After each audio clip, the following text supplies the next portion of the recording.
May it be an evening star shines down upon you.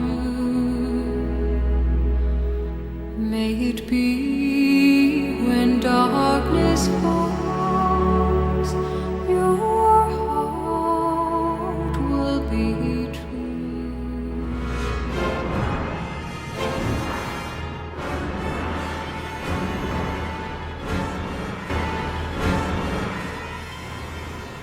Vieram da crosta há muito tempo? Sim, Sr. Gregório, e temos necessidade de auxílio. E já foram examinados? Não. Quem os enviou?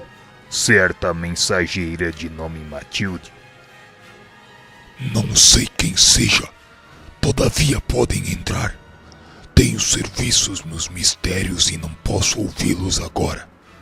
Amanhã, porém, ao anoitecer, serão levados aos setores de seleção antes de admitidos ao meu serviço.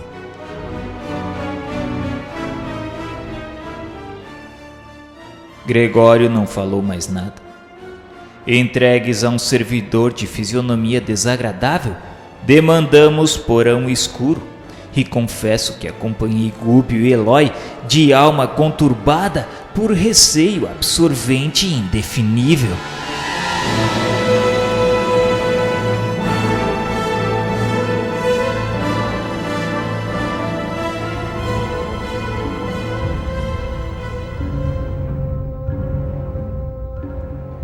Transcorridas longas horas em compartimento escuro, aproveitadas em meditações e preces sem entendimentos verbais, fomos conduzidos na noite imediata a um edifício de grandes e curiosas proporções. O esquisito palácio guardava a forma de enorme hexágono, alongando-se para cima em torres pardacentas, e reunia muitos salões consagrados a estranhos serviços. Iluminado externa e interiormente pela claridade de volumosos tocheiros, apresentava o aspecto desagradável de uma casa incendiada. Sob a custódia de 4 guardas da residência de Gregório, a que nos comunicaram a necessidade de exame antes de qualquer contato direto com o aludido sacerdote, penetramos o recinto de largas dimensões, no qual se congregavam algumas dezenas de entidades em deploráveis condições. Moços e velhos, homens e mulheres aí se misturavam em relativo silêncio. Alguns gemiam e choravam. Reparei que a multidão se constituía em sua quase totalidade de almas doentes. Muitos padeciam desequilíbrios mentais visíveis. Observei-lhes impressionado o aspecto enfermiço. O perispírito de todos os que aí se enclausuravam, pacientes e espectadores, mostrava a mesma opacidade do corpo físico. Os estigmas da velhice, da moléstia e do desencanto que perseguem a experiência humana ali triunfavam perfeitos. O medo controlava os mais desesperados, porque o silêncio caía abafante, embora a inquietação que transparecia de todos os rostos. Alguns servidores da casa, em trajes característicos, separavam por grupos vários as pessoas desencarnadas que entrariam naquele momento em seleção para julgamento oportuno. Discretamente, Gúbio elucidou-nos. Presenciaremos uma cerimônia semanal dos juízes implacáveis que vivem sediados aqui, André. A operação seletiva realiza-se com base nas irradiações de cada um. Os guardas que vemos em trabalho de escolha, compondo grupos diversos, são técnicos especializados na identificação de males numerosos através das cores que caracterizam o halo dos espíritos ignorantes, perversos e desequilibrados. A divisão para facilitar o serviço judiciário é por isto mesmo das mais completas.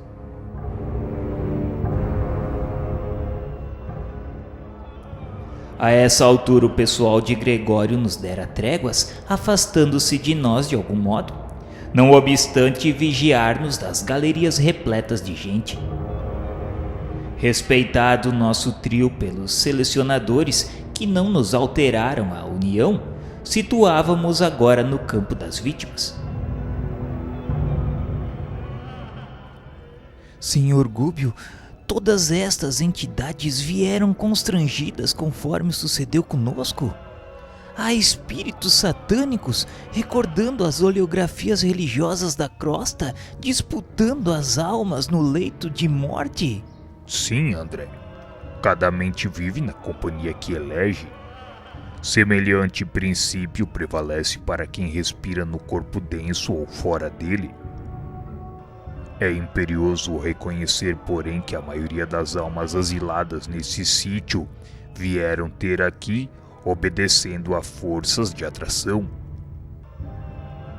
Incapazes de perceber a presença dos benfeitores espirituais que militam entre os homens encarnados em tarefas de renunciação e benevolência, em vista do baixo teor vibratório em que se precipitaram através de delitos reiterados, da ociosidade impenitente ou da liberada cristalização no erro, não encontram senão o manto das sombras em que se envolveram e, desvairadas, sozinhas, procuraram as criaturas desencarnadas que com elas se afinam, agregando-se naturalmente a este imenso cortiço com toda a bagagem de paixões destruidoras que lhes marcam a estrada. Aportando aqui, sofrem, porém, a vigilância de inteligências poderosas e endurecidas que imperam ditatoriamente nestas regiões, onde os frutos amargos da maldade e da indiferença enchem o celeiro dos corações desprevenidos e maliciosos. Por que motivo confere o Senhor atribuições de julgadores a espíritos despóticos? Por que estará a justiça nesta cidade estranha em mãos de príncipes diabólicos? Quem se atreveria a nomear um anjo de amor para exercer o papel de carrasco? Ao demais, como acontece na crosta planetária, cada posição além da morte é ocupada por aquele que a deseja e procura. Vagueei o olhar em derredor e confrangeu-se-me toda a alma. Na comunidade das vítimas arrebanhadas aos magotes, como se fossem animais raros para uma festa, predominavam a humildade e a aflição. Mas entre as sentinelas que nos rodeavam, a peçonha da ironia transbordava. Palavrões eram desferidos desrespeitosamente a esmo. À frente de vasta tribuna vazia e sob as galerias laterais abarrotadas de povo, compacta multidão se amontoava irreverente. Alguns minutos decorreram, desagradáveis e pesados, quando o absorvente vozerio se fez ouvido. Os que se denominavam sacerdotes da justiça, os magistrados, estavam entrando ali. Procurei a paisagem exterior curiosamente, tanto quanto me era possível, e vi que funcionários rigorosamente trajados à moda dos lictores da Roma Antiga, carregando a simbólica machadinha, conhecida por faces, ao ombro, avançavam, ladeados por servidores que sobraçavam grandes tochas a lhes clarearem o caminho.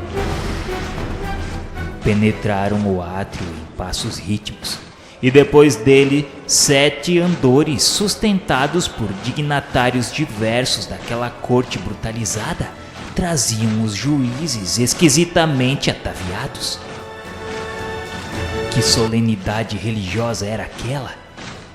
As poltronas suspensas eram em tudo idêntica à sédia gestatória das cerimônias papalinas. Varando agora o recinto, os lictores passaram o instrumento simbólico às mãos e alinharam-se corretos perante a tribuna espaçosa, sobre a qual resplandecia alarmante facho de luz.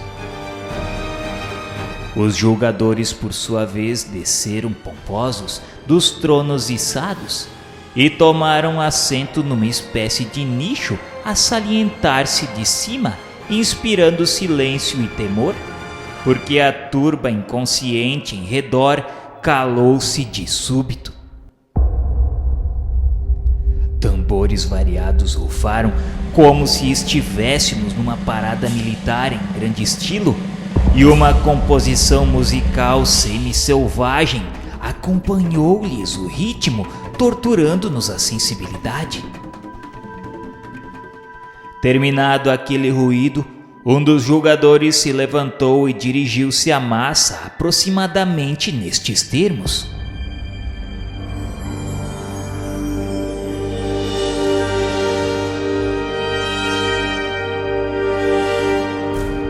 Nem lágrimas, nem lamentos, nem sentenças condenatórias, nem absolvição gratuita. Essa casa não pune nem recompensa. A morte é caminho para a justiça. Escusado qualquer recurso à compaixão entre criminosos. Não somos distribuidores de sofrimento, e sim mordomos do governo do mundo. Nossa função é a de selecionar delinquentes, a fim de que as penas lavradas pelas vontades de cada um sejam devidamente aplicadas em lugar e tempo justos. Quem abriu a boca para vilipendiar e ferir, prepare-se a receber de retorno as forças tremendas que desencadeou através da palavra envenenada. Quem abrigou a calúnia suportará os gênios infelizes aos quais confiou os ouvidos. Quem desviou a visão para o ódio e para a desordem, descubra novas energias para contemplar os resultados do desequilíbrio a que se consagrou espontaneamente. Quem utilizou as mãos em sementeiras de malícia, discórdias, inveja, ciúme e perturbação deliberada, organize resistência para a colheita de espinhos. Quem centralizou os sentidos no abuso de faculdades sagradas, espere doravante necessidades enlouquecedoras, porque as paixões envilecentes mantidas pela alma no corpo físico explodem aqui dolorosas e arrasadoras. A represa por longo tempo guarda micróbios e monstros segredados à distância no curso tranquilo das águas. Todavia chega um momento em que a tempestade ou a decadência surpreendem a obra vigorosa de alvenaria, e as formas repelentes liberadas se espalham e crescem em toda a extensão da corrente. Seguidores do vício e do crime, tremei! Condenados por vós mesmos, conservais a mente prisioneira nas mais baixas forças da vida, à maneira do batráquio encarcerado no visco do pântano, ao qual se habituou no transcurso dos séculos.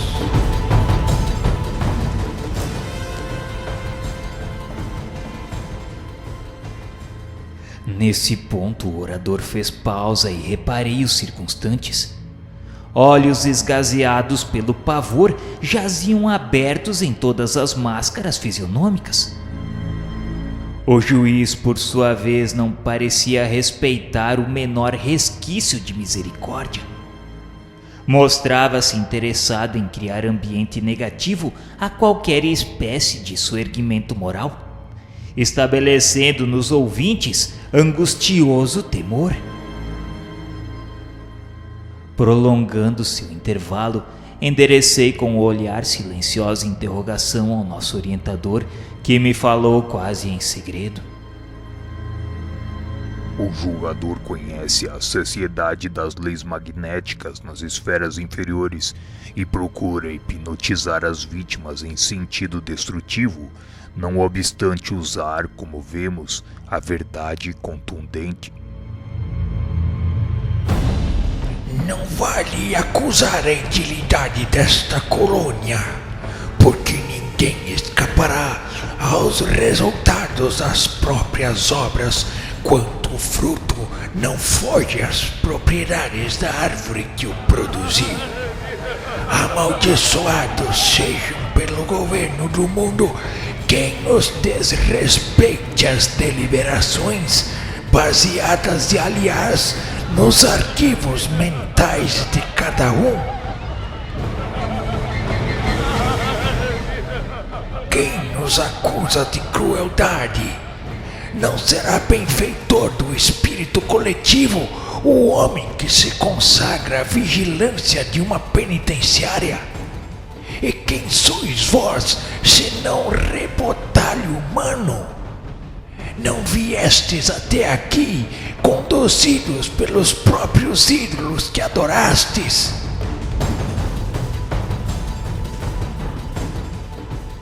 Nesse momento, convulsivo choro invadiu a muitos. Gritos atormentados, rogativas de compaixão se fizeram ouvir. Muitos se prosternaram de joelhos. E imensa dor generalizara-se. Gúbio trazia a destra sobre o peito como se contivesse o coração, mas vendo por minha vez aquele grande grupo de espíritos rebelados e humilhados, orgulhosos e vencidos, lastimando amargamente as oportunidades perdidas, recordei meus velhos caminhos de ilusão e, por que não dizer, ajoelhei-me também, compungido e implorando piedade em silêncio. Exasperado, o julgador bradou colérico: Perdão, quando desculpaste sinceramente os companheiros da estrada, onde está o juiz reto que possa exercer impune a misericórdia? E incidindo toda a força magnética que lhe era peculiar através das mãos sobre uma pobre mulher que o fixava, estarrecida, ordenou-lhe com voz soturna: Venha cá. Com expressão de sonâmbula, a infeliz obedeceu à ordem, destacando-se da multidão e colocando-se embaixo sob os raios positivos da atenção dele. Confesse. A desventurada senhora bateu no peito, dando-nos a impressão de que rezava o confiteor, e gritou lacrimosa pedindo perdão. E como se estivesse sob ação de droga misteriosa que a obrigasse a desnudar o íntimo, diante de nós falou em alta voz que tinha matado os 4 filhinhos inocentes e pequenos. Havia combinado o assassínio com o seu intolerável esposo. Confessava ela que aquele crime era um monstro vivo, pois perseguiu-a durante toda a sua vida. E quanto mais tentava fugir através de todos os recursos, era em vão, pois por mais que buscasse afogar o infortúnio em bebidas de prazer, mais se chafurdava no charco dela mesma. E de repente, parecendo sofrer a interferência de lembranças menos dignas, clamou, pedindo vinho e prazer. Em vigorosa demonstração de poder, afirmou triunfante o magistrado: Como libertar semelhante fera humana ao preço de rogativas e lágrimas? Em seguida, fixando sobre ela as irradiações que lhe emanavam do temível olhar, asseverou peremptório: A sentença só foi lavrada por si mesma, não passa de uma loba, de uma loba, de uma loba. À medida que repetia a afirmação, qual se procurasse persuadi-la a sentir-se na condição do irracional mencionado, notei que a mulher profundamente influenciável modificava a expressão fisionômica. Entortou-se-lhe a boca, a cerviz curvou-se espontânea para a frente. Os olhos alteraram-se dentro das órbitas. Simiesca expressão revestiu-lhe o rosto. Via-se patente naquela exibição de poder o efeito do hipnotismo sobre o corpo perispirítico. Em voz baixa procurei recolher o ensinamento de Gúbio, que me esclareceu num cicio. O remorso é uma bênção, sem dúvida, por levar-nos à corrigenda, mas também é uma brecha através da qual o credor se insinua cobrando pagamento. A dureza coagula-nos a sensibilidade durante certo tempo, todavia sempre chega um minuto em que o remorso nos descerra a vida mental aos choques de retorno das nossas próprias emissões. Temos aqui a gênese dos fenômenos de licantropia inextricáveis, ainda para investigação dos médicos encarnados. Lembras-te de Nabucodonosor, o rei poderoso a que se refere a Bíblia? Conta-nos o livro sagrado que ele viveu sentindo-se animal durante 7 anos. O hipnotismo é tão velho quanto o mundo e é recurso empregado pelos bons e pelos maus, tomando-se por base, acima de tudo, os elementos plásticos do perispírito. Notando, porém, que a mulher infeliz prosseguia aguardando estranhos caracteres no semblante, perguntei: E essa infortunada irmã, Sr. Gúbio? Ela vai permanecer assim, nessa forma, para sempre? Ela não passaria por esta humilhação se não a merecesse. Além disso, se adaptou às energias positivas do juiz cruel em cujas mãos veio a cair, pode também esforçar-se intimamente, renovar a vida mental para o bem supremo e afeiçoar-se à influenciação de benfeitores que nunca escasseiam na senda redentora. Tudo, André, em casos como este, se resume a problema de sintonia. Onde colocamos o nosso pensamento, aí se nos desenvolverá a nossa própria vida. O orientador não conseguiu continuar. Ao redor de nós, as lamentações se fizeram estridentes. Interjeições de espanto e dor eram proferidas sem rumo. O magistrado que detinha a palavra determinou silêncio e exprobou asperamente a atitude dos queixosos. Logo após, notificou que os espíritos seletores se materializariam em breves minutos e que os interessados poderiam solicitar deles as explicações que desejassem. Concomitantemente, ergueu as mãos em mímica reverencial e, fazendo-nos sentir que presidia ao estranho cenáculo, fez uma invocação em alta voz, denunciando nos gestos a condição de respeitável hierofante em grande solenidade. Silêncio! Silêncio para que os seletores possam se materializar. Terminada que foi a alocução, vasto lençol nebuloso, semelhante a uma nuvem móvel, apareceu na tribuna que se mantinha até então despovoada. E pouco a pouco, diante de nossos olhos assombrados, 3 entidades tomaram forma perfeitamente humana, apresentando uma delas, a que no porte guardava maior autoridade hierárquica, pequeno instrumento cristalino nas mãos. Trajavam túnicas de curiosa e indefinível substância em amarelo vivo e revestiam-se de halo afogueado, não brilhante. Essa auréola mais acentuadamente viva em volta da fronte desferia radiações perturbadoras que recordavam a esbraseada expressão do ferro incandescido. Ambos os acólitos da personalidade central do trio tomaram folhas de apontamentos num cofre vizinho e, ladeando-a, desceram até nós em silêncio. Inesperada inquietação tomou a turba, dantes agitada. Ainda não sei de que recôndita organização provinham tais funcionários espirituais. No entanto, reparei que o chefe da expedição tríplice mostrava infinita melancolia na tela fisionômica. Alçou ele o instrumento cristalino à frente do primeiro grupo, formado de 14 homens e mulheres de vários tipos. Efetuou observações que não pude acompanhar e disse algo aos companheiros que se dispuseram à anotação imediata. Antes, porém, que se retirasse, 2 membros do conjunto avançaram implorando socorro. O primeiro suplicava por justiça, pois estava sendo punido sem culpa.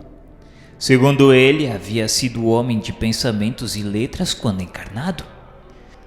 Questionava o porquê de estar sendo julgado junto com os avarentos.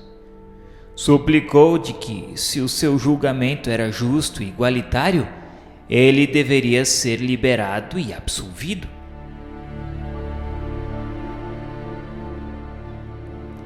Não havia terminado quando o segundo homem interferiu, ajuntando com palavras de reverência ao magistrado. E, tal qual o primeiro, acreditava que não deveria estar sendo julgado ali. Disse que não pertencia à classe dos sovinas, a que ele havia sido imantado injustamente. Sua vida transcorreu entre livros e não entre moedas. A ciência, o estudo, era o seu tema predileto. E questionava se o intelectual poderia equiparar-se ao usurário. O dirigente da seleção mostrou reservada piedade no semblante calmo e o elucidou que o egoísmo cristalizante era o que caracterizava a todos. Perguntou, já que havia sido homem de letras, o que ele havia feito com todo o conhecimento recebido, pois o seu tom vibratório demonstrava a avareza sarcástica. O homem que ajunta letras e livros, teorias e valores científicos sem distribuí-los a benefícios dos outros é irmão infortunado daquele que amontoa moedas e apólices, títulos e objetos preciosos sem ajudar ninguém. Por isso o mesmo prato lhe servia na balança da vida. Ao lado, um circunstante comovedoramente pediu piedade por amor a Deus, e o explicador, sem alterar-se, afiançou de que justamente aquela casa era de justiça em nome do governo do mundo. E impassível, embora visivelmente amargurado, pôs-se em marcha. Auscultava agora uma formação de 8 pessoas.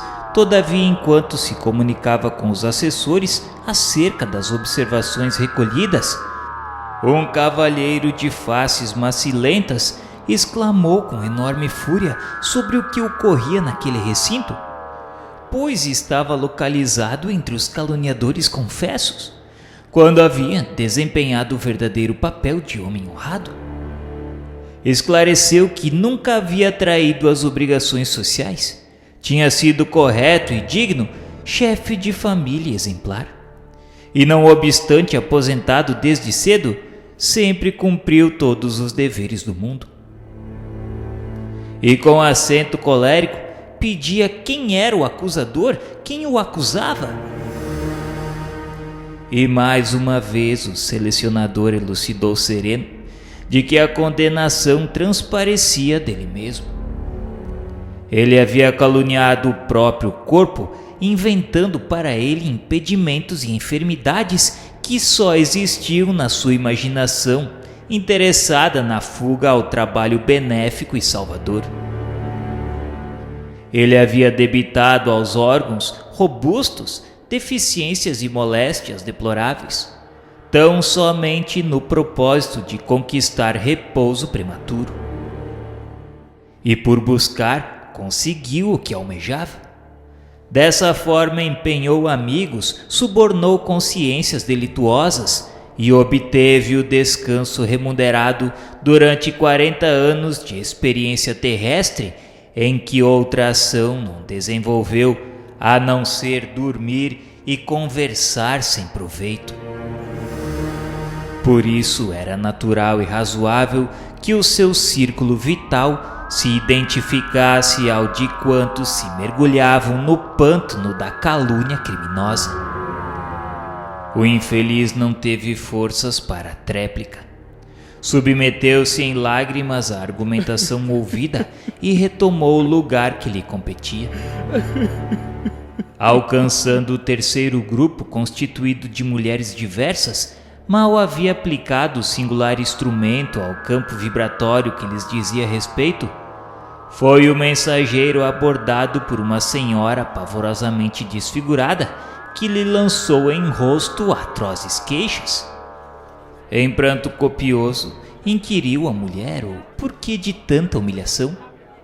Segundo ela, havia sido dona de uma casa que havia enchido de trabalho e retornou ao plano espiritual rodeada de especiais considerações, naturalmente devidas ao seu estado social. Questionava então o porquê de estar entre as mulheres sem pudor. Porque ela, mulher de nobre procedência, estava junto das meretrizes. Forte crise de soluços embargou-lhe a voz. O selecionador, no entanto, dentro de uma calma que mais se avizinhava da frieza, declarou sem rebolsos que estava ali, numa esfera onde o equívoco se fazia mais difícil. Pediu para ela consultar a sua própria consciência. Teria sido realmente a padroeira de um lar respeitável como julgava, pois o seu teor vibratório asseverava que as suas energias santificantes de mulher, em maior parte, foram desprezadas. Seus arquivos mentais se reportavam a desregramentos emotivos em cuja extinção gastou longo tempo. E o que tudo parecia, o altar doméstico não foi bem o seu lugar. A senhora gritou, gesticulou, protestou, mas os selecionadores prosseguiram na tarefa que se impunham. Ao nosso lado aplicou o instrumento em que se salientavam pequeninos espelhos e falou para os seus auxiliares, definindo-nos a posição. Éramos entidades neutras. Ele fixou-nos com penetrante fulguração de olhar, como se nos surpreendesse as intenções mais profundas, e passou adiante. Instado por mim, Gúbio esclareceu.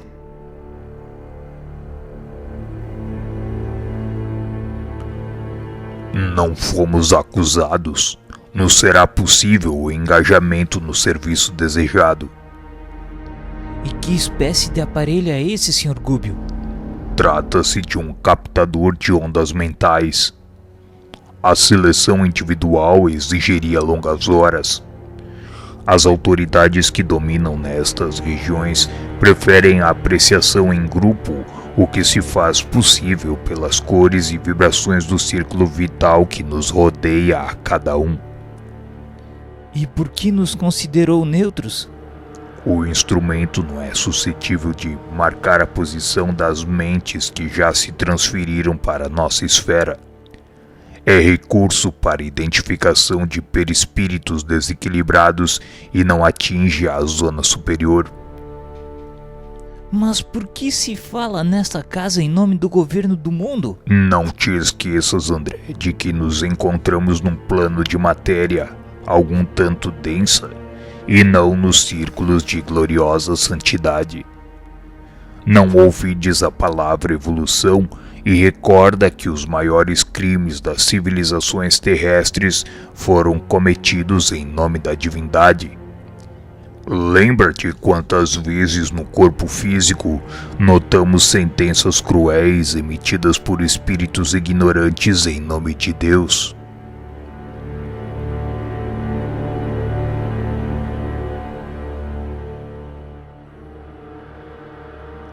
Pouco a pouco a cerimônia terminou com a mesma imponência de culto externo em que se havia iniciado. E sob a vigilância das sentinelas, tornamos ao ponto de origem, guardando inesperadas meditações e profundos pensamentos.